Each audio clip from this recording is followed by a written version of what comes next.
Hello students, good evening to all. Our today's topic is cash flow statement, chapter number 7, class plus 2. Question number 10, cash flow from operating activities. Calculate cash from operating activities from the following figures.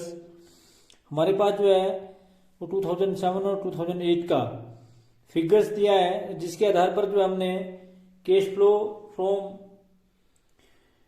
Operating activities निकालनी है question number 10 में। तो debtors हमारे पास दिए हैं, opening भी और closing भी, बिल रिसीवल भी दिए हैं, ओपनिंग क्लोजिंग यानी कि 2007 2008 के क्रेडिटर्स दिए हैं, आउटस्टैंडिंग एक्सपेंसेस दिए हैं, बिल्स पेबल दिए हैं, एक्रूड इनकम दिया है, प्रॉफिट एंड लॉस अकाउंट का बैलेंस दिया है, ओपनिंग भी और क्लोजिंग भी। तो इस प्रकार से हमारे पास ये इन्फॉर्मेशन दी है और इन इन्फॉर्मेशन के आधार पर हमने जो है वो क्वेश्चन नंबर 10 की cash flow from operating activities with the help of indirect method जो है वो किस प्रकार से निकाला जाएगा, हम जो है कैश फ्रॉम ऑपरेटिंग एक्टिविटीज इसमें निकालेंगे। तो क्वेश्चन करते हैं जिससे आपको और अधिक क्लियर होगा।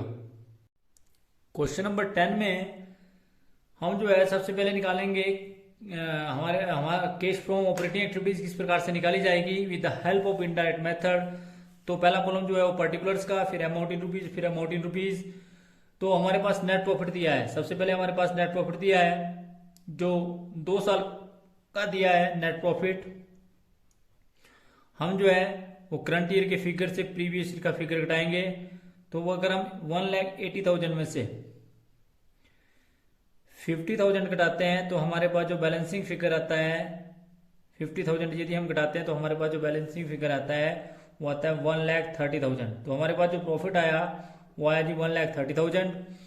और यही प्रॉफिट जो है before change in working capital है, यानी कि operating profit before change in working capital है, क्योंकि और कोई एडजस्टमेंट नहीं दी है। इसमें हम ऐड करेंगे, ऐड जैसे आप सभी जानते हैं, एज यूजुअल आप जानते हैं कि हम इसमें decrease in current asset, as you know हम जो है इसमें हम करते हैं डिक्रीज इन करंट असेट।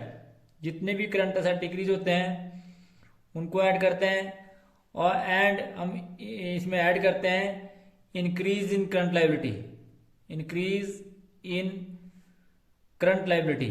तो उसके बाद जो हमारे पास जो है जिसमें जो डिक्रीज हुए हैं वो केवल मात्र डेटर हुए हैं। तो डेटर्स हमारे पास डिक्रीज हुए जिसको आप बोलते हैं डिक्रीज इन करंट असेट। तो डेटर्स हमारे जो डिक्रीज हुए वो हुए 50,000 से 40,000 रहे। दैट मीन्स कि इसका मतलब है कि 10,000 जो है वो डिक्रीज हुए। सबसे पहले तो डेटर डिक्रीज हुए, उसके बाद आउटस्टैंडिंग एक्सपेंसेस, जो हमारे आउटस्टैंडिंग एक्सपेंसेस हैं जिनको आप आउटस्टैंडिंग एक्सपेंसेस बोलते हैं वो भी आपके डिक्रीज हुए। तो आउटस्टैंडिंग एक्सपेंसेस जो है 1,000 के मतलब इंक्रीज हुए, 800 के 1,000 हो गए, क्योंकि लाइबिलिटी इंक्रीज करने से जो ऐड होती है। तो ये आपके पास 200 आया। तो अगर आप इसका टोटल करें तो आपके पास आया 10,200, और 10,200 जब आप इसमें जोड़ेंगे तो आपके पास आया 1,40,200। ये आपके पास आया 1,40,200। इसमें से आप लेस करेंगे, अब इसमें से लेस करेंगे, क्या लेस करते हैं, increase in current asset, increase in current asset. यहाँ करंट असेट जो है इंक्रीज ऐड करेंगे, लेस करेंगे सॉरी, एंड लेस करेंगे decrease in current liability.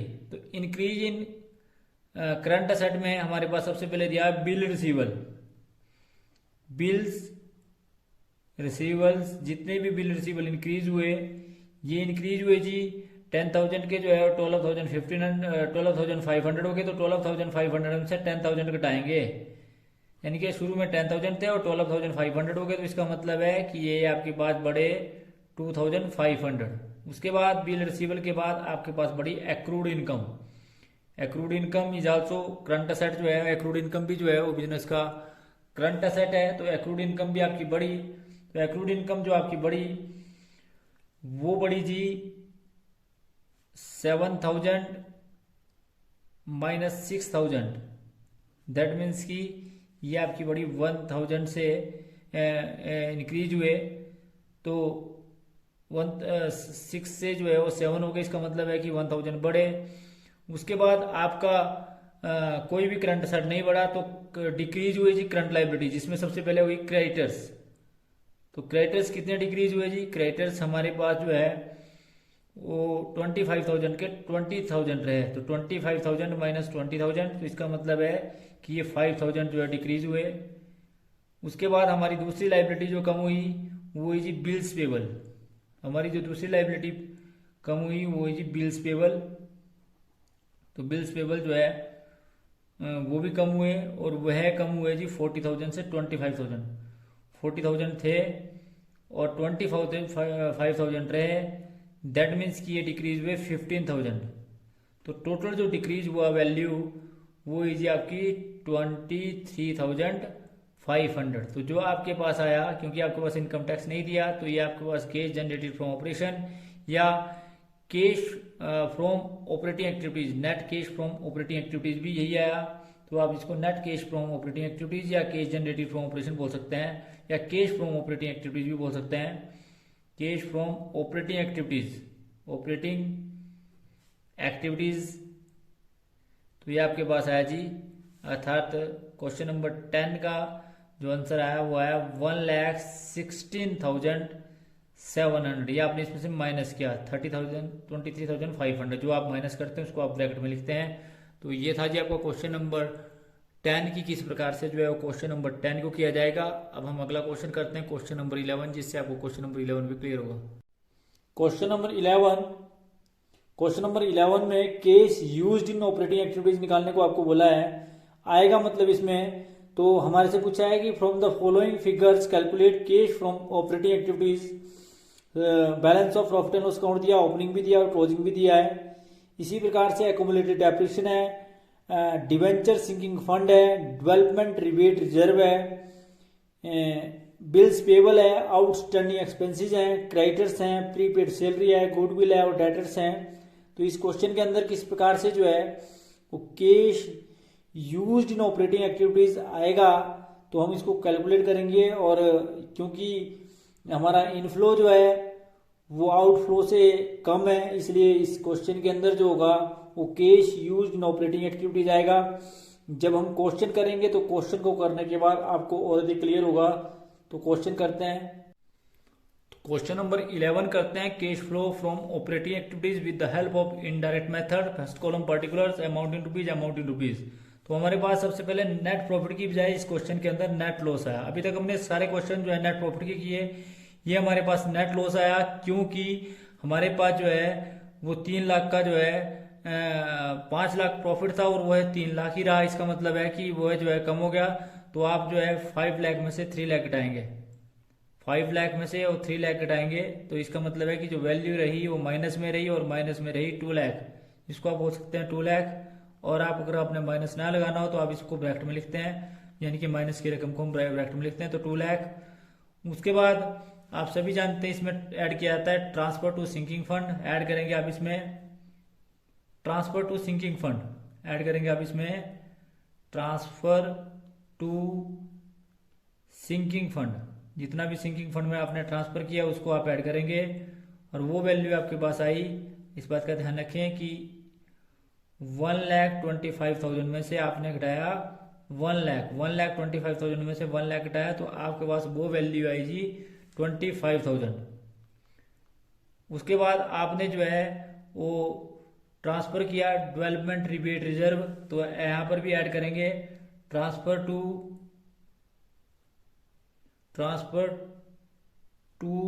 Development, जो आपका रिबेट रिजर्व है, और वो जितने आपने ट्रांसफर किए transfer to development rebate reserve में भी आपने जो ट्रांसफर किए 70,000 माइनस 60,000, ये जो डिफरेंस है वो आप लेंगे 10,000, और 10,000 आप इसमें जमा करेंगे। तो 10,000 जमा करने के बाद, यानी कि दोनों आइटमों को अगर आपने जमा किया तो आपके पास आया 35,000, और क्योंकि ये प्लस की और ये माइनस की है तो आपके पास अब भी माइनस का बचा 1,65,000। ये आपके पास आया net loss before tax and extra ordinary item. ये आपके पास आया नेट लॉस, क्योंकि प्रॉफिट की बजाय लॉस आया, net loss before tax and extra ordinary items. उसके बाद आप ऐड करेंगे एडजस्टमेंट फॉर, इसमें ऐड करेंगे आप एडजस्टमेंट फॉर में आप सबसे पहले लेंगे डेप्रिसिएशन। सबसे पहले आप लेते हैं डेप्रिसिएशन, और डेप्रिसिएशन की वैल्यू है 1,20,000 में से 80,000 घटाएंगे तो जो वैल्यू आएगी वो आएगी आपकी 40,000। इसी प्रकार से गुडविल रिटर्न ऑफ, तो गुडविल रिटर्न ऑफ आपके पास आई 20,000 में से 15,000 डिडक्ट करी और ये आपके पास आई 5,000, तो टोटल आपके पास आया 45,000। तो ये 45,000 जब आपने इसमें जमा किया, क्योंकि ये माइनस का है, तो आपके पास जो वैल्यू आई वो आई फिर माइनस की 1,20,000। ये भी आपका माइनस में ही रहा, क्योंकि अभी तक आपका लॉस है आपको। तो ये आपके पास आया operating loss before change in working capital. ये आपके पास आया operating loss before change in working capital,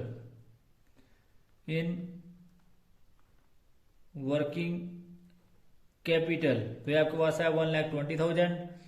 अब आप इसमें ऐड करेंगे, क्या जी, decrease in current asset.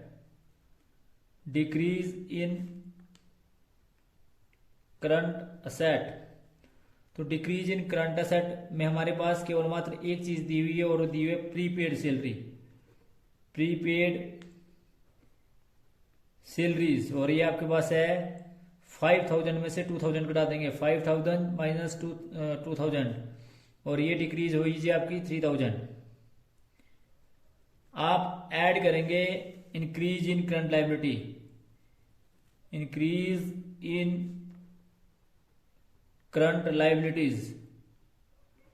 Increase in current liabilities में हमारे पास जो है, हमारे पास जो आइटम दी हुई है वो दिए जी आउटस्टैंडिंग एक्सपेंसेस। एक तो दिए आपके पास आउटस्टैंडिंग एक्सपेंसेस, और आउटस्टैंडिंग एक्सपेंसेस जो हमारे पास आए वो आए जी 24,000 माइनस 16,000, दैट इज 8,000 ये आ गए जी आपके पास। और दूसरी आइटम आपके पास आई क्रेडिटर्स हमारे पास आए 75,000 माइनस 55,000। 75,000 में से 55,000 घटाया आपने, और ये आपके पास है 20,000। इन सबको आपने जोड़ा, और जोड़ने के बाद ये आपके पास आया 31,000। ये आपके पास प्लस का है, परंतु 120 आपके पास जो है वो माइनस का है, तो आपके पास फिर भी जो है वो 89,000 जो है वो माइनस का रहा। उसके बाद आप इसमें से लेस करेंगे आप इसमें से इंक्रीज इन करंट असेट। सबसे पहले इंक्रीज इन करंट असेट ले लेते हैं, इंक्रीज इन करंट असेट। तो इंक्रीज इन करंट असेट में हमारे पास जो आए हैं वो डेटर्स हैं, क्या जी, डेटर्स हैं, और डेटर्स हमारे पास हैं 2,40,000 में से अगर माइनस करें आप 2,10,000, तो जो आपके पास आया वो आया जी आपके पास 30,000। फिर आप इसमें जो है और कोई चीज आपके पास नहीं है, तो 30,000 जो है, एक तो आप 30,000 माइनस के हैं, फिर इंक्रीज इन करंट एसेट में और कोई चीज नहीं है, फिर आप लेस करेंगे डिक्रीज इन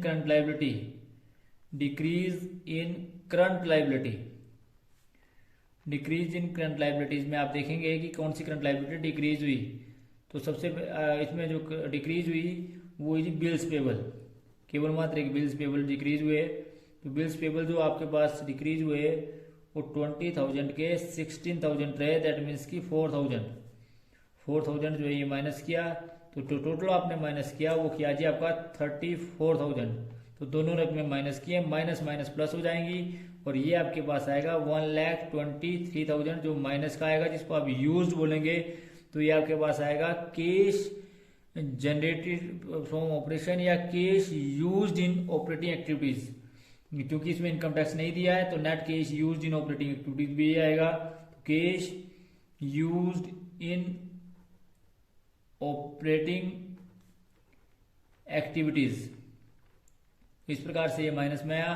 तो ये था जी आपका क्वेश्चन नंबर, जिसको आप बोल सकते हैं 11।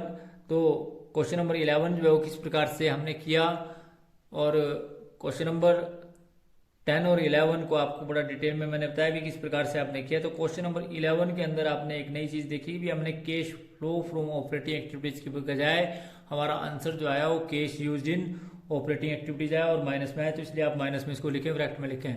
तो thanks for watching the video, please like, comment and subscribe my channel and press bell icon for next notification. Thank you.